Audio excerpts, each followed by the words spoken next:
So ഇന്ന് നമ്മൾ നോക്കാൻ പോകുന്നത് നമ്മുടെ ഡേവി ജോൺസിനെ കുറിച്ചാണ്. നമുക്കറിയാം ഡേവി ജോൺസ് വൺ പീസ് വേൾഡിൽ ഇപ്പോൾ ചർച്ചാ വിഷയമായിക്കൊണ്ടിരിക്കുന്ന വലിയൊരു പേര് തന്നെയാണ്. സോ നമുക്ക് ഡേവി ജോൺസിനെ കുറിച്ച് അറിയാവുന്ന കാര്യങ്ങൾ ഒക്കെ നമ്മൾ ഈ വീഡിയോയിൽ ഷെയർ ചെയ്യുന്നുണ്ട്. നിങ്ങൾക്ക് ഡേവി ജോൺസിനെ കുറിച്ച് കൂടുതൽ അറിയാൻ താല്പര്യം ഉണ്ടെങ്കിൽ നമ്മുടെ വീഡിയോ മുഴുവനായിട്ട് കാണുക.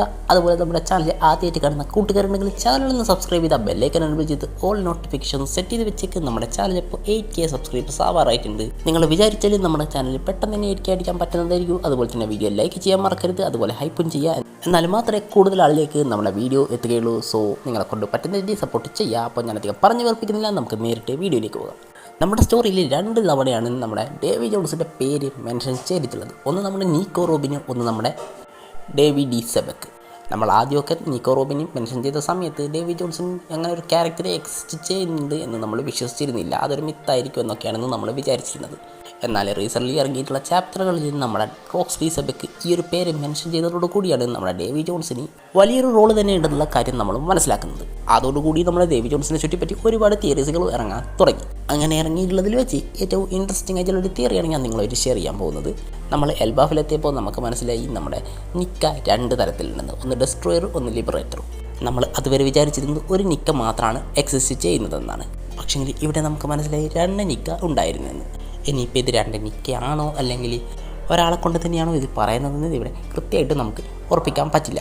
ഇനിയിപ്പോൾ തിയറിയിൽ പറഞ്ഞതുപോലെ ഇത് 2 ഇൻഡിവിജ്വൽസ് ആണെങ്കിൽ ഒരാൾ നമ്മുടെ ഡേവി ജോൺസും ഒരാൾ നമ്മുടെ ജോയ് ബോയും ആയിരിക്കും. അതിൽ ഡേവി ജോൺസ് നമ്മുടെ ഡിസ്ട്രക്ഷനെ റെപ്രസെൻറ്റ് ചെയ്യുന്ന നിക്കയാണെന്നോ അതുപോലെ ജോയ് ബോയ് ലിബറേഷനെ റെപ്രസെൻറ്റ് ചെയ്യുന്ന നിക്കയാണോ എന്നാണ് പറഞ്ഞിട്ടുള്ളത്. ഈ ഒരു കാരണം കൊണ്ടാണ് നമ്മുടെ ബ്ലാക്ക് ബീഡും നമ്മുടെ റോക്സും ഒരു വാലൻസ് ഉള്ള രീതി യൂസ് ചെയ്യുന്നത്.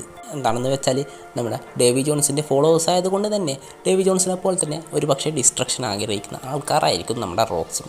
സോ ഈ തിയറി പറഞ്ഞത് സത്യമാണെങ്കിലും നമ്മുടെ ഡേവി ജോൺസ് ഒരു നിക്ക തന്നെയായിരുന്നു. പക്ഷേ ഇങ്ങനെ ലിബറേറ്റ് ചെയ്യുന്നതിന് പകരം ഗോഡ് ഓഫ് ഡിസ്ട്രക്ഷൻ നമ്മളെ എൽബാഫിലെ ജാൻസ് പറഞ്ഞതുപോലെ തന്നെ ഒരു ഡിസ്ട്രക്ഷൻ ഗോഡായിരുന്നു നമ്മുടെ ഡേവി ജോൺസ്.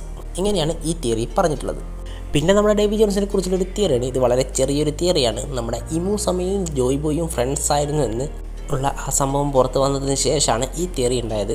ഇതിൽ പറഞ്ഞിട്ടുള്ളത് എന്താണെന്ന് വെച്ചാൽ നമ്മുടെ ഡേവി ജോൺസ് വേൾഡിൻ്റെ കിങ് ആയിരുന്നു എന്ന് ആ ടൈമിൽ. പിന്നീട് നമ്മുടെ ജോയ് ബോയും ഇമു സമയം കൂടി നമ്മുടെ ഡേവി ജോൺസിനെ ഡിഫീറ്റ് ചെയ്യുകയോ എന്നിട്ട് ഇമു നമ്മുടെ ജോയ് ബോയിനെ ചതിച്ചിട്ട് വേൾഡിൻ്റെ കിങ് ആയി മാറുകയാണ് ഉണ്ടായതെന്നാണ് ഈ തിയറി പറഞ്ഞിട്ടുള്ളത്. ഈ തിയറി സത്യവാൻ ചാൻസ് ഒക്കെ ഉണ്ട്. ഒരു പക്ഷേ ഇതിന് ശേഷമായിരിക്കും നമ്മുടെ ഡേവി ജോൺസിനെ കടലഞ്ചടിയിലേക്ക് നമ്മുടെ ഇമൂസമ കേസ് ചെയ്യുന്നത്. ഒരു പക്ഷേ ഈ ഒരു ഇൻസിഡൻറ്റിന് ശേഷം വരെ ആയിരിക്കാം നമ്മുടെ ഡബിൾ ഫ്രൂട്ട് യൂസേഴ്സിന് സീ വാട്ടർ ഒരു വീക്ക്നെസ് ആയി വരെ മാറിയിട്ടുണ്ടാവുക.